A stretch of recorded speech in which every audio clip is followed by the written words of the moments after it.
And thank you so much for agreeing to do this session for ProConnect. Okay. Good evening, everyone. Thanks, Soumya and the alumni team. So, I'm Venkatrangan Thirumalai. I'm an SVC alumni. I passed out in 96 from ECE batch. So, this topic, when I say the art and engineering of blogging, you would be wondering in today's world in 2021, why you should be blogging. I mean, we have all the social media networks, your TikToks, and all the other sites, all the small videos, micro videos, and whatnot, WhatsApps, and all that. There's still value for blogging, and I use blogging in a larger sense, though specifically I'll be talking about some blogging tools, but it's more about writing content, creating your own content. That's the core uh, point that I want to focus on. So that's my blog, venkatrangan.com. We'll cover a bit about my blog and all that as we move along. So this is the agenda we'll cover. Why you should blog. That I think is the very pre-eminent question that you'll all be thinking. Why should I be blogging? Why should I take the time to blog? Then we'll see where to blog, what tools to use, what not to blog, and we'll just see some live things. I'll show my blog and what I kind of do. I'll try to keep it as concise as possible so that we can, few of you have come online, we can discuss some and can take the blogs you follow and the tools that you use if you're writing and what blogs you're reading, you're following and all that. So let's try to make it interactive in the second half. So it's a pretty small talk. It's probably about 20-25 minutes. That's all what I want to take. So the first thing is, why should you blog? Today in all these social media sites, why should you blog?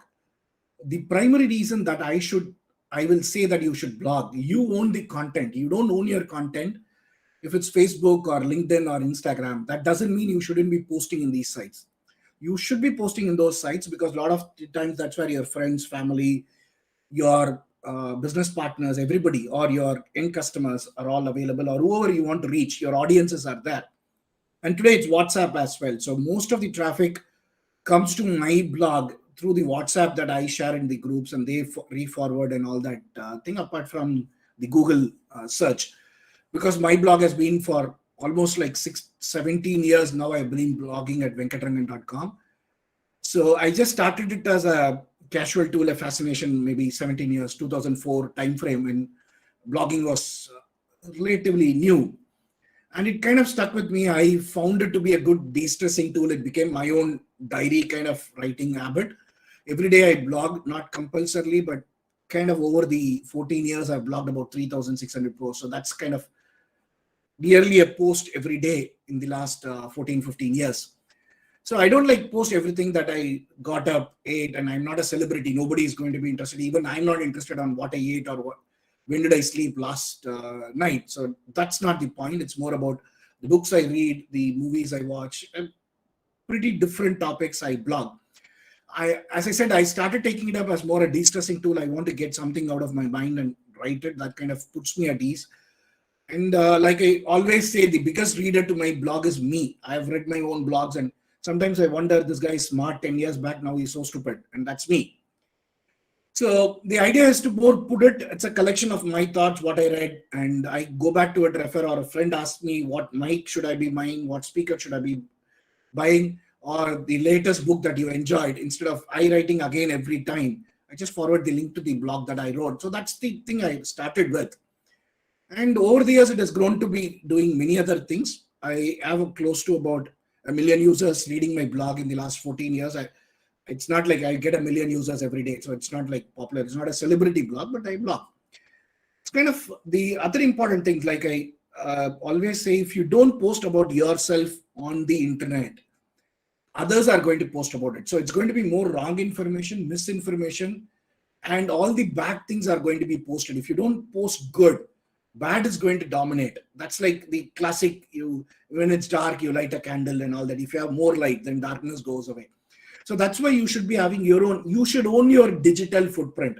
The story of who you are as an individual, as a professional, as a career, whatever it is, you should own it. You shouldn't let others drive it. In social media, anything about you is driven by others. What do they say about you?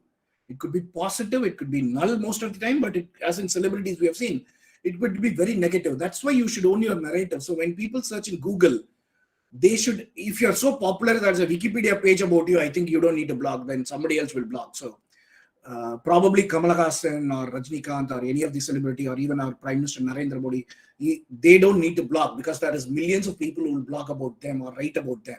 For everybody else, the digital story about yourself, you should own it. That's where blogging comes into play. And it's your visiting card online. When people, you give a visiting card, either a career or look for a job, or you're starting your career, or it's like your portfolio that you've seen the architects and photographers, they show your portfolio book. That's what is this blogging today. And we'll see which tools you should blog, what should you blog later, but that's the primary point. And I have found out that it improves my written language. After college, after education, we hardly write anything today.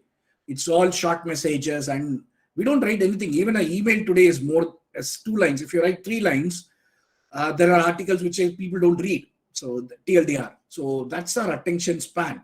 But to improve your writing, which is very important, when in a career you want to write your resume, you want to write your business proposal, you want to take a loan from a bank, a business loan, you need to write stories there. So those has to be crisp, and it has to be in good language. And you can choose the language. I write both in Tamil and English. It's primarily English blog, but I also write in Tamil. Again, to improve my written Tamil language, it could be any language, it could be a combination of language. See, one thing I will say, it's your blog. So don't worry about a lot of rules. We'll see some do's and don'ts, but predominantly there's no rules. It's your blog. You own the narrative here. So whether you want to mix and match, you want to write in English, Tanglish, Tamil, Telugu, Hindi, Kannada, whatever is the language, just please blog. That's what is the whole, just keep writing. It improves your social skills. I've got a couple of friends who live close by and one far away. I've got them like pen pals. I've got them through reading my blogs, and they've come back and we have become like good friends. So it's also helpful to build your social network and all that. We'll also see what it is not about, but primarily this is it. It's a creative outlet. Like I said, it's a good de-stressing tool. So those are the reasons why you should be blogging. What to blog? The number one thing that I'll say when you are looking at blogging is be original. Please don't be somebody else. People can see through that today. Even in social media, in Instagram, after your fight and post, people can figure out who you really are. So be absolutely original. At the same time, you don't need to open your locker in the house and show everything online. That's not. You can have privacy. You need to have some secrets because it's your private life, but then be original. Don't say something if you're not. If I'm going to be pretending to be a great writer, great movie artist, then I'm going to absolutely fail because I'm not them. Okay, so be absolutely original. Write about topics that you know well, or you're learning, or you're trying to figure it out. All of them is fine, but don't pretend, and be consistent. Again, you can switch topics. You want to write travel today, you want to write movies tomorrow. After 6 months, you feel like writing about books. It's perfectly fine, but then be consistent for at least a limited period of time, so that you will prepare a rhythm. And readers who may be coming to your site, they'll also know what to expect. Of course, you'll be sharing these links on your social media sites and all that for people to come and see. Most often when you send a link to a blog, people may not be coming unless the topic is really catchy, but that's okay. Keep blogging. Search engines will find you. And it's all, like I said, I'm the biggest reader of my blog, so you can keep reading your own blogs as reference. And if I go back to a blog that I wrote 12, 13 years back, I wonder that my thoughts have changed over the years. I pretty much blog on movies, books, travel, events, and things. So this is my blog. I don't want to give you a tour of my blog. It's simple. You can all go to venkatrangan.com. But predominantly, like I said, there are about 10, 12 topics that I write about. It's in 2 languages. And I do a lot of professional speaking engagement. So the blogging also is an avenue. The first link you see is speaking. So this kind of becomes a visiting card to people who are looking at my executive coaching programs or professional speaking. They can go and see the earlier talks that I've given. So it kind of becomes easier for people to refer, and then I blog about many things.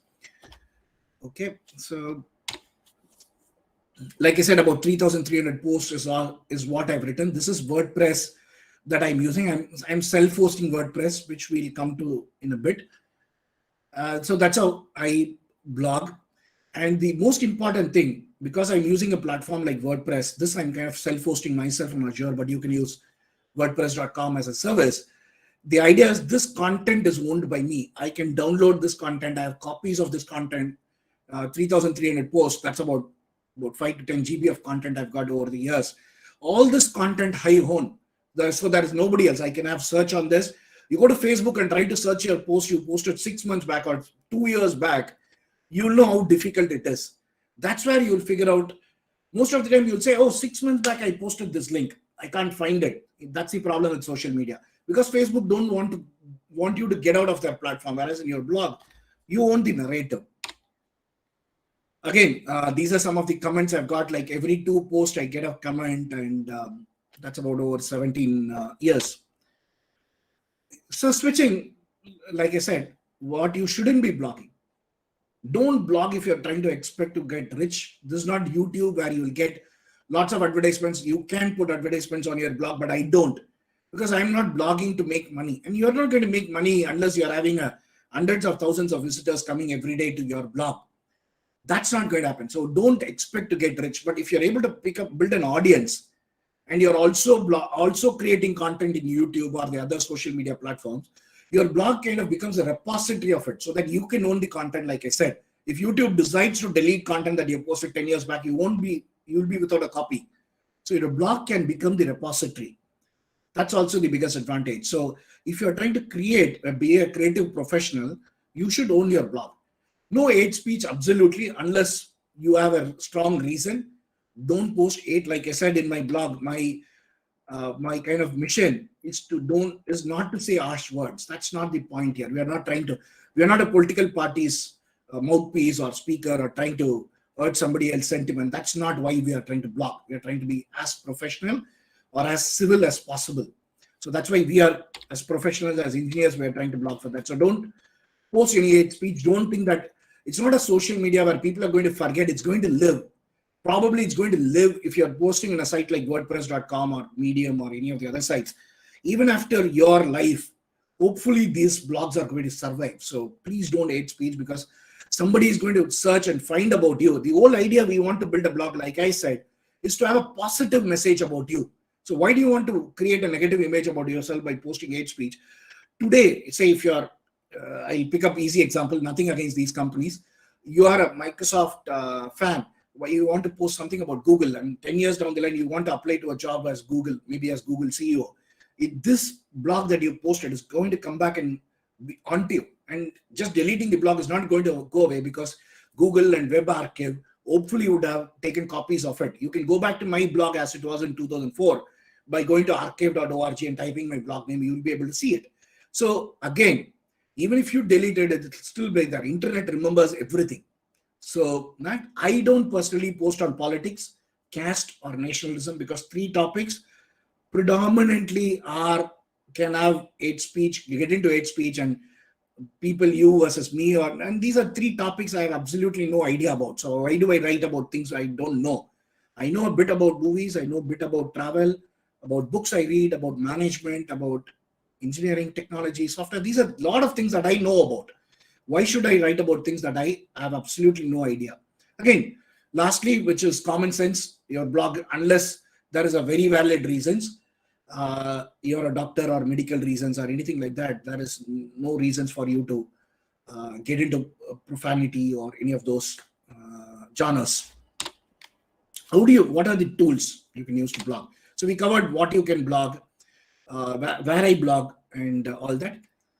The tools that you can use, Medium is a good site to start with, but that has become too commercial right now. But you can start with it because it's one of the most easiest tools out there. You can just go and create an account. Of course, Google has got blogger.com. It doesn't look as modern as the other platforms, but it is there. Zogo also has a platform that is again free. You can blog. There are many platforms, but I will suggest platforms which allow you to export your content to whatever platforms. And again, as engineers, I have some suggestions. The thing I will recommend is start with WordPress, because that's what I'm familiar with. It's a very solid company that backs it. 30% of the internet runs on WordPress.com. So it's a very good platform. It's not the most user-friendly, but then we are engineers, so you should be very comfortable with WordPress. I've used a WordPress which I'm self-hosting on Azure. because I'm familiar, but the best is to start with this, or GoDaddy and a lot of other hosting providers also give you a very cheap plan to run WordPress at few dollars a month. For a personal blogging, even the free WordPress is very good to start with. And all of this allows you to export your content. So you start blogging in the free in WordPress, you can go to any of those paid versions, or you can switch to any of those sites. You can take your content in XML or JavaScript and they take it to any other platform that you want. So that's something you will want to. Even Google allows you to export your content from Blogger to any other platforms. So that's very important. As I said, you are blogging because you want to own your narrative and you own the content. WordPress has multiple themes. It's very user friendly. In 5 minutes, you should be able to set up your blog and start blogging. There is apps in every platform, iOS, Android, and so on. There are sites, if you're more software inclinated, you want to do it yourself, kind of DevOps, kind of your own stack, you want to own it. Then there are platforms like Ghost, which pretty much gives you the entire stack. You can write it locally and then push a GitHub and GitHub push, and then the content comes online. That's also a good, again, like in this, you own the content. It's your markdown file or anything that you own. It's also a good platform. There's many others. I just showing ghost.org.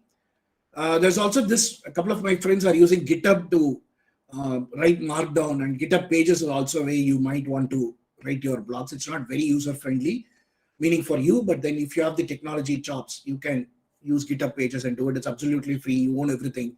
It's a complete pipeline of publishing. You can own and tweak the way you want. We'll switch gears. The last thing is about Google Analytics.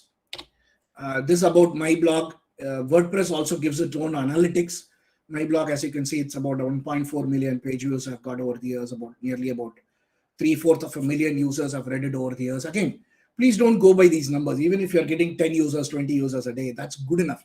I hardly see these numbers other than taking a screenshot of this for talks like this, because there's no ad revenue that I'm worried about, or there's no following that I care. I write it for my own pleasure and to build my brand. Anybody searches my name, I want my blog, the narrative that I want to say, come online. That's what it is. I'll also say why students and people who are starting your career, you should blog after we go through this. So this is WordPress. This is the SEO things. If you are more worried about growing your traffic, you can do SEO optimization. A lot of plugins are available for WordPress to do it.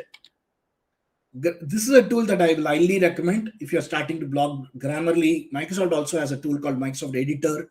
If you have an Office 365 subscription, you can do it. It helps your grammar a lot. I've learned a lot by Grammarly to correct your grammar, your mistakes, simple mistakes that we do. This is a free plugin for Google Chrome, just Grammarly. Most of you would already be using it for your emails and social media. So that kind of concluding my talk. But before I close this, let me give you some few specific pointers for all of us engineers. So if you are a software developer, for example, most of your resumes, or I think all your resumes today need to have a GitHub URL, because even for internship, I'm helping a friend for a fintech startup in the US. We have taken even some SVC students as interns. The first thing we look for is go to their GitHub page, go through the source code. I ask them to explain the code. That's what pretty much most of the people who are recruiting you, either as interns or full-time job or even campus placements, are going to look at. So GitHub has become a prerequisite. And just by putting it in GitHub, people coming to GitHub is going to search, but you're not going to be visible on the rest of the internet. So when you blog, and you won't be able to have a full narration on GitHub, a blog to go with it, where you link your GitHub for the actual source code and write everything else in the blog, kind of is a much better combination. So people search, they can come to your blog, they can read, they can post comments. So all that interaction can happen here. Of course, if it becomes purely source code discussion, that can happen on the GitHub. So you can give in your resumes, both your blogging and your GitHub. So people will get kind of a full picture about who you are, what can you do, what's your portfolio. Again, going back to the photography example, this becomes your portfolio that you can showcase to people. And if you're in any of the other engineering stream, again, the same thing holds good. You're an architect. Where do you showcase all your diagrams, all the designs, all the projects that you have executed? Blogging becomes a very, very good place. Instead of giving them a YouTube channel or a Facebook page, this is a good repository for you to do it. So you can follow me at these URLs at Venkatrangan and venkatrangan.com. So I'll open the floor for questions. I'll be happy to answer them. Thank you. Thanks so much, Venkat. Very informative. Guys, are there any questions? I've posted one question on the chat window. Okay. But I think, Arvind, I saw you come off mute. You have a question? Yeah, Venkat, thanks so much for taking the time. This was very, very helpful. I've myself been thinking about, hey, what do I write about? But there is always this constant inertia, I can never get over it. So, but perhaps today is the time. Yeah, I'll give you a tip. If that is the inertia, you're already writing in social media, I think that becomes easier. Just go to social media, kind of probably keep it as a weekend assignment. Every day it becomes. See, I'm very disciplined when it comes to writing, blogging, because um right now I don't have a full-time job. I'm kind of in a long sabbatical for various reasons. So I have the time. Even when I used to work a full-time job and I had a business to run, somehow I had the discipline to write a blog. But I understand a lot of people, you won't be able to do it. So the simple tip is, if you're already in social media, you're posting in Facebook, LinkedIn, whatever, kind of keep it as a weekend assignment where whatever you posted in the last 6 days, what do you like, what still has value, copy it from a social media and put it in the blog. Okay, and the reason I say copy it, do it manually, there is a reason for it. There are, of course, tools like Ifit and a lot of other social media also allows you, or blogging tool allows you to pick it up from your Facebook and LinkedIn. I don't want that auto posting, because then it doesn't give you an opportunity to tweak your content. Social media is like instantly you think of something, you want to blab about it, you write it and you forget it. But when you want to put it on the blog, you want it to be a little bit more professional, a little bit more staying power for like for a longer duration. So go in the weekends or whenever you're comfortable and copy paste the important content into blogs. So that also gives you an opportunity to keep expanding over a period of time.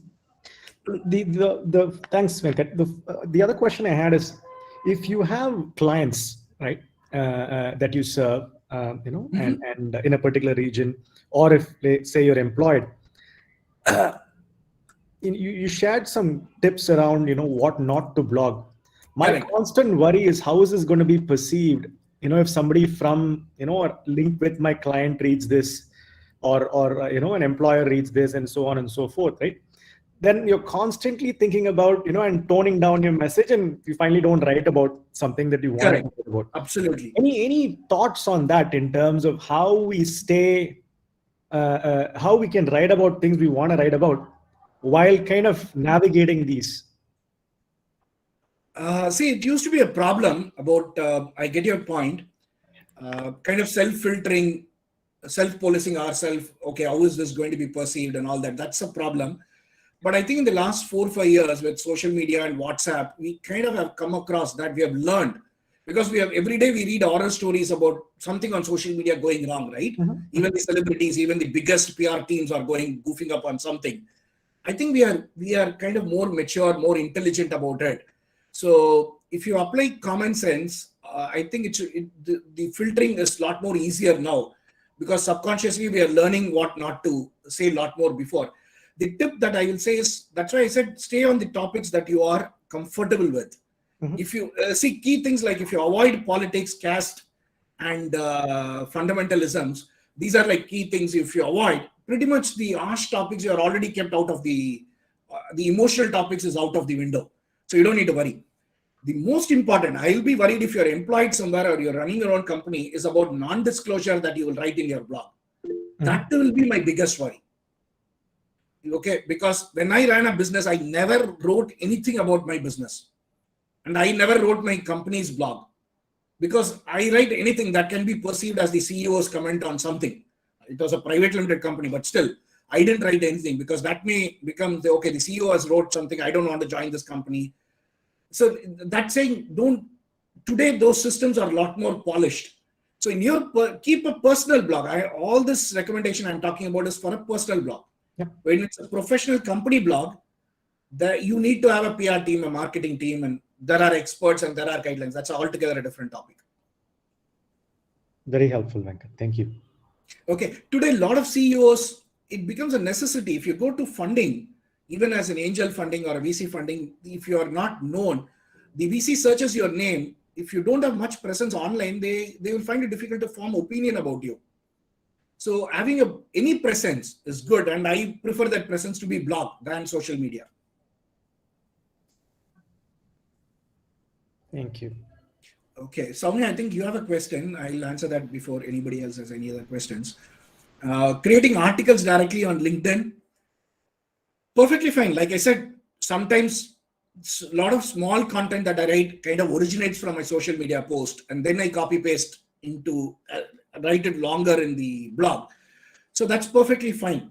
But I will more filter things that goes into LinkedIn. If you ask my workflow, if I were to, generally I write it in my blog also, but if I were to think, I thought kind of originates for me as a Twitter or a Facebook post, which I write it into a blog post, which I still like is very good. Then it kind of goes into my LinkedIn as a LinkedIn article. And especially for you people, entrepreneurs who are running your own business, I think LinkedIn should be your kind of your finished product, because you want to be seen as your best. And that time you're also wearing the avatar of your company. You're a CEO or an MD or a CTO or whatever it is. So you have to be more sure about LinkedIn. Thanks, Venkat. There's one raised hand, Praveen. Praveen, you want to go ahead? Yeah. Sorry, I'm outside Venkat, so I'm off video. It's a question in a lighter vein. Where does your Mango Idiot uh, blog come into the picture? Why did you start talking about movie reviews, and how does that fit in? Okay, I write about lot about movies. Initially, I picked it up as a topic, which the content creation becomes easy. Movie reviews, like all of us have a review, have an opinion about a movie. So I started it more to write more. And then over the period, I've seen a lot of my friends and family say they like my review. There are like people who say the movies that I like, they like, and it's more to share. I don't have any great plans. In between, I had a plan to make it as a separate property, mangoidiots.com. Even now, there is a Twitter handle for Mango Idiots. There's also another one, not lighter, a smaller reason, which I'll go into that a bit later. So I was thinking about creating a separate brand for my movie reviews. Then I decided not to do it because it required a kind of investment, and I tried to work out a business plan for all that, and I decided not to go about it. But I still continue to write movie reviews within my blog itself. The reason why I had a separate brand also to do with Facebook required at one point, you have a separate page so that you can do paid advertisement, paid promotions of your post. And at some point, Facebook, about 5-6 years back, stopped showing your own post to your own friends unless you start paying and your account becomes a paid account. So kind of these are SEO things, forget about, I'm not an expert there. So, and Twitter also had a paid program, which you could only do if you have a separate page or a separate handle. That's why I wanted to create a separate. So those entities like Mango Idiot still exist. At times I do run paid campaigns for getting some review traffic to Mango Idiots. But that's with Mango Idiots. Probably at some point I will still reactivate it. There is thousands of movie reviews I can create a brand out of it, but that's not happening now. I have another question. Yes. How do you promote your blog? I mean, you say you write on venkatrangan.com. The blog there has come out of perhaps some posts you have done on Facebook or LinkedIn or Twitter. And you said that's the crux of the idea, and you write it as a long form blog post on venkatrangan.com. But how do you drive traffic to venkatrangan.com? Who's voluntarily going and reading it? Okay, there are two things. Of course, I didn't want to get into the actual process of blogging. You all are familiar. And my own workflow, maybe we can discuss that if there is interest. The way kind of I also blog about events I go. That is something I found. There are some topics over the years I found out which kind of gets traffic. There is a couple of events that I attended of people, celebrities, of things, which get a lot of traffic. I go to those events. Say, for example, for the wider audience, it could be a TIE or an ASCOM event I went. We all take notes. And that I found out, we never go back to that note that they give in the conferences, which looks like way back when physical conferences used to happen. We throw it. All of us will have, I'm sure Praveen has thousands of those small handwritten notebooks in his house, which we never refer. And these are some good wisdoms. Somebody, say we sit down on Dr. Abdul Kalam's speech once, and he had some fantastic ideas that he gave. We write it, but we never go back because the next day we get into our job and we are busy. So I started all taking it down early days of Nokia Palm Pilots and Nokia Communicator. I found out that where do I put it? So my blog became a natural place. If you go to events in my blog, there are hundreds of events I have gone. I have written those my notes that I took there. Of course, I polished it a bit, but it's not very, if you start writing, all of us do take notes. You spend about half an hour in polishing your notes that you write. It becomes for posterity and you're sharing to a lot of people. Okay. I wrote of Arun Jain of Polaris fame. I went to a full day workshop about him. He gave fantastic information and knowledge on what to do on a particular topic on design thinking. My notes from that event, I posted it as a long, about 10, 20 page article in my blog. And Arun Jain read it and his team forwarded, and I got a personal note from him saying this is good. And there are many other incidents like that. So that kind of gets traffic. So this is a topic because if you, from a SEO point of view, there is Arun Jain, there is Polaris keyword, and the topics that he talked about, people search for it, my blog comes because nobody else writes about it. And I acknowledge it's not about their content I'm trying to plagiarize or anything. And I don't write the full thing. If you can still, I wanted to write more as a teaser for people to go into Arun Jain's event, or people share in Thai or NASCOM. Those are public content. I don't write verbatim everything. It's the notes that you took. So that is kind of one way you get traffic. Travel is another. I've gone to some offbeat places that people search for. That again gets traffic. So I found out that the topic that are least written, if you are writing about it, you get traffic. There is no rocket science. You also write about Anate movie, you're not going to get, because there is today I think there are 1 million YouTube channels which write about Anate than the million viewers we have got. So if you're writing content that is unique about an experience you've got, traffic will automatically come. No, but you promote. Years back, found about me and a couple of other influencers and asked us to come and stay and blog about it. Okay, I didn't get, I wish I got paid by them, but I got a 2-day stay in one of their 5-star properties and get to enjoy the facilities. I'm not complaining. Nandan Nilekani, when he wrote his book, I got a copy. A Canadian writer sent me his copy that he wants me to review his book. So those are goodies that I enjoy. One thing I don't do, I didn't get into detail. I have no advertisements on my blog. I don't do any paid links, referrals, sponsorship. Every week at least I get something. Of course, the monies we are talking is very low. It's not attractive. But still, I don't want to take any money. These are reviews. These are about products that I bought and I enjoyed. So that's my principle. Of course, you can have a different opinion about whether you want to accept money, whether you want to do advertisement. That's a personal choice. Thank you. Do we have any other questions? So, yeah, please go ahead. Sorry, I didn't raise my hand. Jaya, did you want to go ahead? Yeah, I wanted to know from the personal perspective is one that you've spoken of. But if it was from a if I'm working for somebody and I'm writing blogs for them, as part of my work, I regularly write articles. But how do you make it really, there are sometimes very mundane topics which I don't know whether it's off the, discussion point of view or not, but there are some mundane topics which I do not know much to discuss, beyond a point.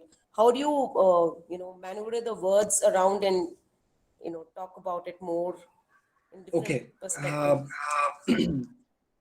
Let me say a disclaimer. I'm not a corporate marketing person. There are experts, even in the forum, who can talk about it better than me. But the point I will suggest is, again, don't try to pretend. If it's your corporate blog, ensure your company is not pretending something they are not. We see today, we search for something. Let's give an example. You are looking for an Android developer, a company to develop your Android application, right? A very, very simple topic. You search in Google, I'm sure in Chennai, you'll have 1 million companies doing it. In NCR region, there will be 100 million companies. Every house will be an Android developer, etc. But when you see a site, even though they may have a lot of blogs and a lot of content, they come in search engine, but you click on them, immediately you know they are a small company. Okay, how do I know? I don't know that behavior economics, but I know you have a gut feel they are not large. They are pretending to be somebody they are not. Okay, so what I will suggest, play to your strengths. You're a niche company, you're a 4-member company, a boutique firm. You're a cake making company, you want to have a blog for it. Just 4 people, 4 women, it's a women entrepreneurship, it's a community program you're running. Be authentic. What can you write about it? It's about coming to work being difficult. You have to get your kids ready and then come, send your husband, take care of the house. That's an experience, right? That only you can write. If I write that, I will be pretending. But if you try to write something, in my experience, you will pretend. You won't come. That I think today people are very mature. And if you give it to the millennials, one test I will say is show it to your nephew, cousin, who are millennials. In few seconds, they can tell you your content is not genuine. They have some antenna. Social media, they can scroll an Instagram page and say this is photoshopped or anything. They are born digital. There are, of course, a lot of books on how you can do digital content and all that. I will say, identify what is the core of your company, play to your strength. If you're writing for the CEO, that's one of the worst job you can do, because CEOs don't say anything because they don't know. They are the most confused lot. I have been a CEO. So the thing about CEOs is we have absolutely no idea about the business we are running. Okay, it's the people who run it. We just pretend and we be the apologies to all the CEOs. But then talk to them and get the human being behind the CEO. If you can get that, then your blog will be good. Thank you. And I'll also give you a tip. Go to all these large corporate sites, go to their professional blogs, and ensure you don't do any of those things. They are the worst. If you go to Microsoft blog, technical blogs are good, but their marketing blogs or any of the large company, not necessarily Microsoft, any of the Indian companies who just blog for the sake of it, you can all say this is being written by a PR firm. If you do an NLP analysis on it, it will be all nonsense noise words. There will be nothing of substance. It will be just a SEO collection words. Even if you write 4 paragraphs, it has to be original for your company. That's what I will keep. And it's difficult. Okay. I think there was one other hand by somebody else.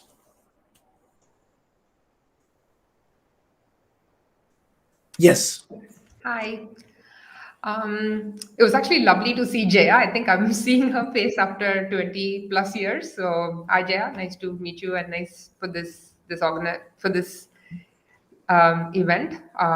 And thank you, Mr. Venkat, for being here. So my question is around how do you stand out in this ocean of creators? Every day the number of people who are creating content is only increasing. Correct. So how does one stand out? If you could provide some insights from Okay. your Let me try to make it I'll try to be specific. Can you tell a bit about yourself? What do you do, if you can? Well, I mean, you just said that CEOs don't know anything, so I don't know if I should explain what I'm doing. No offense. I just meant it to be on a lighter note too, for talking about the content perspective. Well, fair enough.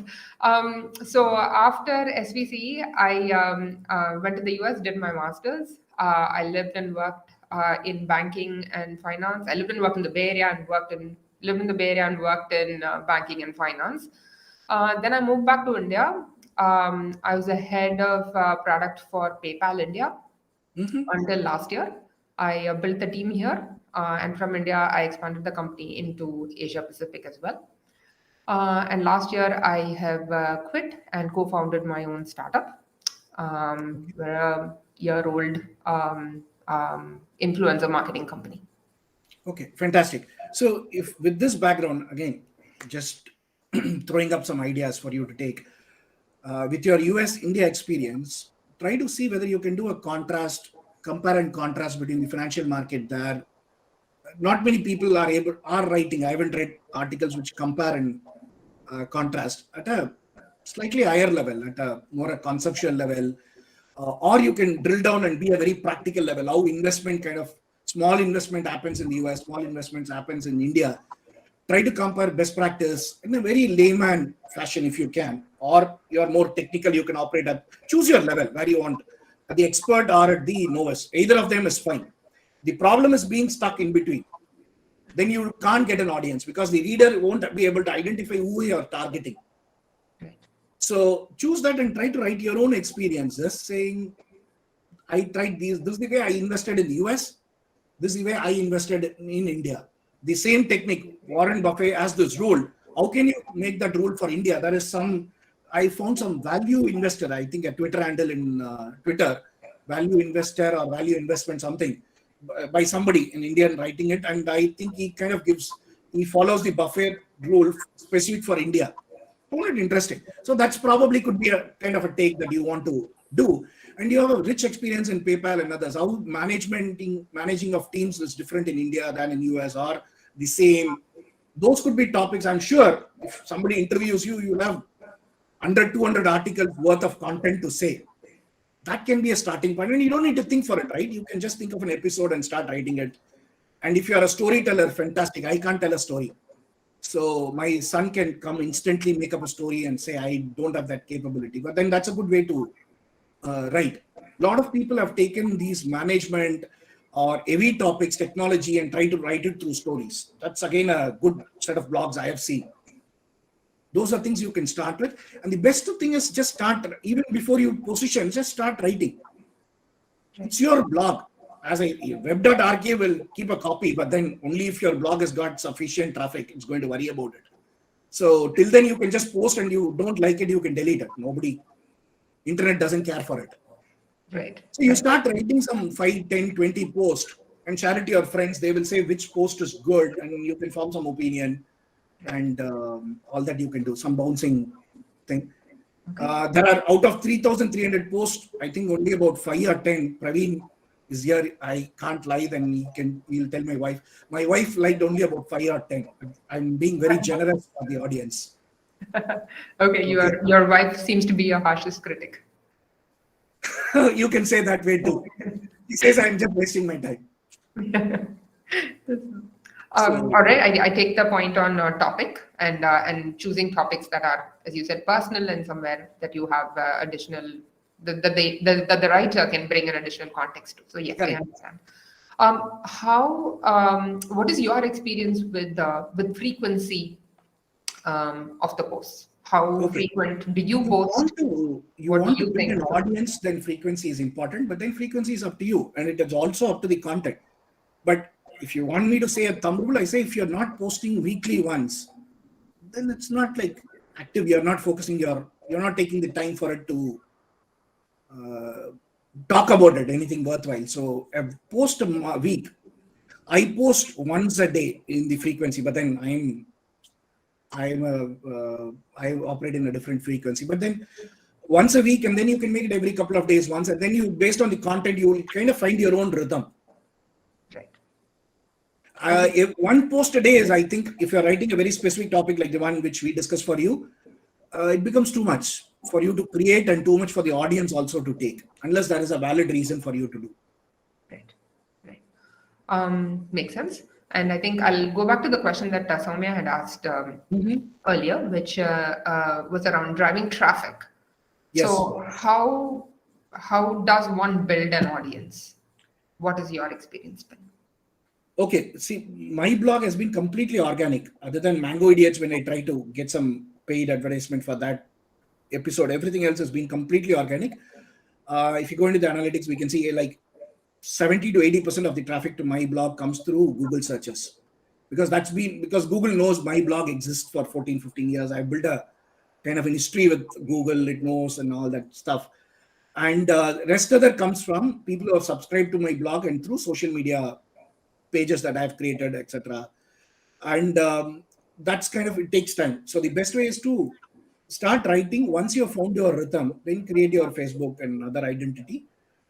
If you're not going to be doing it commercially, you're not looking at trying to get business through it or advertisements, then you can just leave it organic and let it take up, because there's no point in you spending money to get up traffic to your site where you're not making money. Right. Doesn't make sense. You cannot sustain it for a longer period of time. But if you are looking at banning, then you have to go through a traditional lead generation, and all that mechanisms exist for getting the traffic. Right. So specifically with backlinks, what has your experience been? Has it worked for you?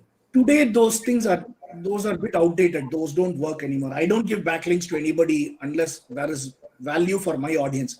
A lot of people write and say, oh, I'll give you a link, you scratch my back, I scratch your back. Those used to be very popular 10-15 years back. Nowadays Google doesn't give you that kind of weightage to that anyway. Right. So a lot of the old SEO techniques are outdated now. So Right. the lead generation is more, you'll have to now more slog it out, have a professional agency work on it, have it's more a science now than anything else. Right. Right. I And will suggest Google updates their algorithms like thrice a day. So correct. That's also that's the frequency in which they are updating. So correct. what we're talking about. But if you build credibility and longevity, and Google, any algorithm will obviously give you a score for that. Right. What we are seeing is that long tail keyword search is where blogs lead to the maximum traffic. Have you Yes. noticed anything along those lines? Yeah, like I said, on topics, like there was I forgot the temple near Chennai. I forgot the temple. I went there. It's not one of your popular temples. I went there. I wrote a blog. That's kind of like every week it will be in my top 10 page, even though it's like 10-year-old article. Right. Okay, and suddenly there is a topic I wrote about. Say, I once took a photo with very simple thing with music director D Imam, and I went to a movie. That's it. I've written a simple blog about it. Any news about Imam, people search, I guess that page kind of pops up. Again, it's not like millions of people come to that page, but in my blog top 10, that's what I care about. It comes up there. And Tamil Nadu government free textbook, I wrote a long post about it, how you can read and all that. Even now, most of the time people go to that, and I kind of had to keep updating that page because people go to that and say this link is broken. Boss, that's not me. 15 years back, Tamil Nadu government textbook, that was the link. It's not today. But I kind of updated. It's my blog. I kind of put a date, kind of a log saying this got updated now, and I write a like that changes. I kind of do it manually to say. That's more because I'm more systematic. So that's it. Got it. Got it. Last question. The idea coming back to traffic, the thing it kind of worked for me is go after those topics which others are unlikely to write. If you're a boutique firm, small firm, you are anyway small, so try to play to your strength. Write about topics which nobody else will write. If you're going to write about investment, Paytm, I think every Economic Times onwards, everybody is writing. But then you're going to write about a stock that I have absolutely no idea about. Maybe if I search, your blog will come. Right. A lot of people if Medium is a good platform for you to go and do a bit of research. Even WordPress.com as a thing, if you go and search those people who are being followed and liked, you kind of know most of the time those content are interesting content that you like to read yourself. There are also a lot of writers now who have figured out, who are able to, like Pallavi Iyer has her own blog. She used to be a famous writer, and I like her books, and she used to be NDTV correspondent and all that. She has now, I think, given up her full-time job and become a freelance writer, getting revenue through her blog. And it's pretty good. And it's kind of a newsletter come blog. I kind of like it whenever she sends it. So there are people like that I follow too. Okay. Okay. I mean, that would be a great thing to know if you could give us some pointers on who are, well-established bloggers that we could follow my Twitter. I'm sure I would have posted, and even in my blogs I would have referenced. Anything specific I can actually. Can you post your Twitter handle as well, Venkat? Same, Venkatrangan. My name is my email ID, my Twitter ID, my Facebook. Everything is Venkatrangan. You got an early. You got the spelling right. Venkatrangan. A lot of people say I've heard my names pronounced 100 different ways, but nobody has pronounced it correctly with the correct spelling. There is an A between Venkat and Rangan. My father, Very authentic. He told me, he named me Venkatrangan, and he doesn't know how the A came in between. Yeah, it's the story like Kamala Hassan that's never a blow. got stopped for the random security check until he changed his name to Kamal Hassan. So the extra A helps. It's more authentic. My thing, probably in school at 6th standard or 7th standard when they want CBSE, I think I liked it, I wrote it, I don't know. Because those days the birth certificate doesn't have the name, right? It just says the parent's name. And okay. All right. Last question, and then I'll yield the floor, Samya. So my last question is the balance between image and words. What has your experience been in, viewership, readability of of the post as well See, as there should be perception. the social media images help, because when you share it, Facebook kind of shows that nice thumbnail. WordPress also shows, sorry, WhatsApp shows that good thumbnail. So that is important, but that opens up its own can of worms. If you are doing those for movies, I try to take it from the official site or official Facebook. I try not to take it from newspaper sites and all that, because then it becomes plagiarism, and they also give you a do not take down notice to Google, and all that can happen. So ensure, or you go to Pixabay and kind of sites where you get free, or of course Wikipedia is there. Try to take where you have the copyright or it's copy left. Or if you're a creator, nothing like it. Create your own visuals. If you're creating your own, nothing like it. Then do as many images as possible. But then the whole idea of blog is to be available on Google. So if you, even if you have visual, write it down. So a transcript of it better be in your as in textual format. Short videos work beautifully because that kind of gets virally transmitted in WhatsApp. Right. So that can be the trailer to the longer post. And the people don't read your blog. So like I said, my wife doesn't read my blog. She says I write too much. But that's the audience we are getting into. But then Google like it, they come, you can give us, you can come up with your own, the idea is it's your own blog. You can come up with the format that kind of works for you. A short snippet can be on the top, kind of a summary that alone people can read. If they are interested, they can read the longer form. Those are things which you can work out. Okay. Okay. All right. Thank you very much. Thanks, Soumya. Thanks. Anybody else has any other questions or comments? I've shared the LinkedIn. It was a very insightful session, especially on the fact that you're talking, especially that the fact that you talked about, creating your own niche in the area that you are, rather than just going with the mass. I have a request to all the SVC alumni here. Please do leave a comment on the group. We are trying to hold these sorts of ProConnect sessions twice a month. And please do look out for future sessions. We invite SVC alumni, accomplished people in certain topics to come and talk to us about, their area of expertise. So thank you so much, Venkat. It was a wonderful, wonderful session and a very interactive session. So I should also thank all the audience for asking all these lovely questions and engaging everybody. So fantastic. Yeah. Yes. So yeah, before you drop off, please do click on that link and leave your comment for Venkat. That would be really appreciated. And like I said, watch out for future sessions as well. Thank you. Good evening. Yeah.